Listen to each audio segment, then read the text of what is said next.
बंदरों का उपवास। नीलगिरी पर्वतों के जंगलों में सारे जानवर बहुत प्यार से रहा करते थे।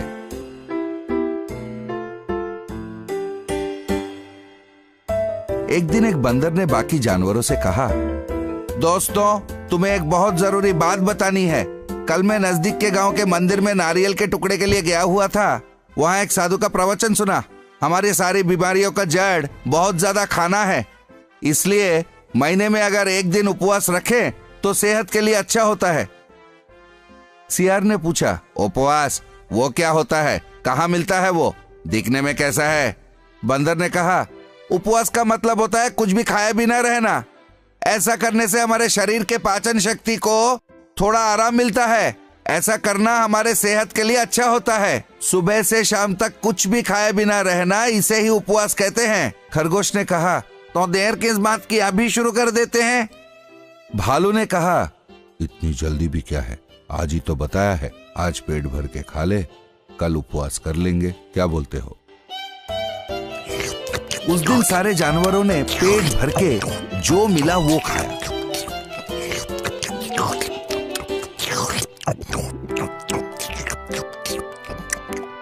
दूसरे दिन सुबह वो सारे एक जगह जमा हो गए ताकि एक साथ मिलकर उपवास कर सके। कछुए ने कहा, मेरे दोस्त, तुम सब तैयार हो तो हम उपवास शुरू कर सकते हैं। बंदर ने कहा, रुको रुको, हम सब उपवास करेंगे तो शाम तक सब थक जाएंगे। फिर शाम को शिकार पे निकलना बहुत मुश्किल होगा, इसलिए अभी हम अपना खाना जुगाड़ करके रख ले, फिर उपवास शुरू करते हैं। हाथी ने कहा, ये ठीक है, चलो जाके खाना संग्रह करते हैं। फिर सारे जानवरों ने जाकर बहुत सारे केले संग्रह करके एक जगह लाके रख दिए।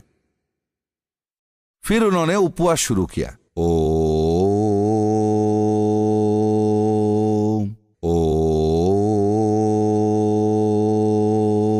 बंदर ने कहा, मेरे दोस्त, सारा दिन उपवास करने के बाद बहुत जोर का भूख लगता है। जैसे ही उपवास खुलेगा, खाने के लिए हम सब लड़ मरेंगे, इसलिए जिसका हिस्सा वो अपने पास रख ले, फिर उपवास शुरू करें।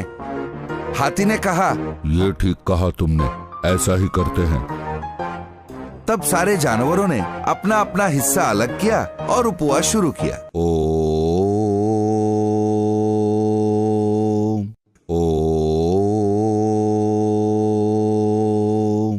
फिर बंदर ने कहा, दोस्त, मेरा एक और सुझाव है। उपवास करने के बाद हम सब बहुत दुर्बल हो जाएंगे, झुक के खाना उठाना भी शायद मुश्किल हो जाए, इसलिए पहले से ही हाथ में एक केला पकड़ लेते हैं, पर कोई केला खाना मत। क्यों? सियार ने कहा, ठीक है, हर कोई केला हाथ में ही पकड़ के रखना, बिल्कुल खाना मत, वरना उपवास भंग हो जाएगा, समझ गए? फिर सारे जानवरों ने अपने हाथ में एक एक केला पकड़ा और उपवास चालू कर दिया। थोड़ी देर बाद बंदर ने कहा, दोस्त, मैं बारी बारी बीच बीच में बोल रहा हूँ, बुरा मत सोचना। जैसे मैंने कहा, उपवासन के बाद हम बलहीन हो जाएंगे तो शायद केले के छिलका भी ना निकाल पाए, इसलिए केले का छिलका निकाल के हाथ में पकड़ लेते हैं। जैसे ही उपवास खुलेगा, ठक से खा लेंगे, क्या बोलते हो?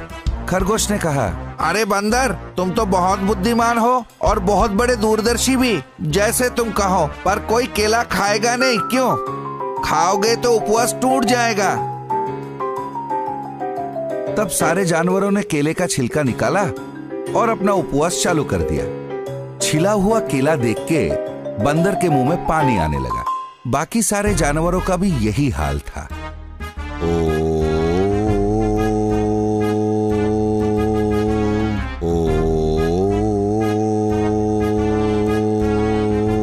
थोड़ी देर बाद बंदर ने फिर से कहा, दोस्तों, एक मुख्य बात मैंने तो बताना ही भूल गया। धत तेरी की, ये सोच तो मुझे आई नहीं। उपवास करना कोई छोटी विषय नहीं है, बहुत कमजोरी होती है। अपना हाथ उठा के मुंह तक ले जाना भी मुश्किल हो जाएगा, इसलिए केले को मुंह में रख के ही उपवास करते हैं, पर याद रहे, किसी भी हालत में केले को खाना मत। भालू ने कहा, हाँ, सिर्फ केले को मुंह में रख लेने से उपवास भंग थोड़ी ना होता है, खाने से उपवास भंग होता है। केले को मुंह में रख के ही उपवास करते हैं। तब सारे जानवरों ने केलों को मुंह में रख लिया।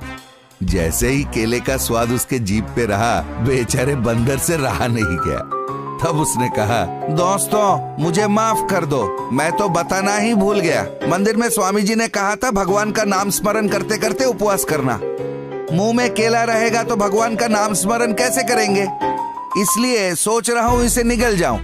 हाथी ने कहा, ये ठीक है, इतनी कष्ट करके हम उपवास कर रहे हैं, नाम स्मरण किए बिना कैसे करेंगे, निगल लेते हैं केले को। फिर सारे जानवरों ने अपना अपना हाथ का केला खा लिया। तब बंदर ने कहा, दोस्तों उपवास करने के इस महाप्रयत्न से मैंने एक चीज अच्छी तरह से सीख लिया है। वो क्या है कि केले को ज्यादा देर मुंह में नहीं रखा जा सकता। ये तो सच है। ये कहकर सारे जानवर वहां से चले गए। तो बच्चों, सोच विचार और दृढ़ निश्चय के बगैर कोई भी काम किया जाए उसमें सफलता नहीं।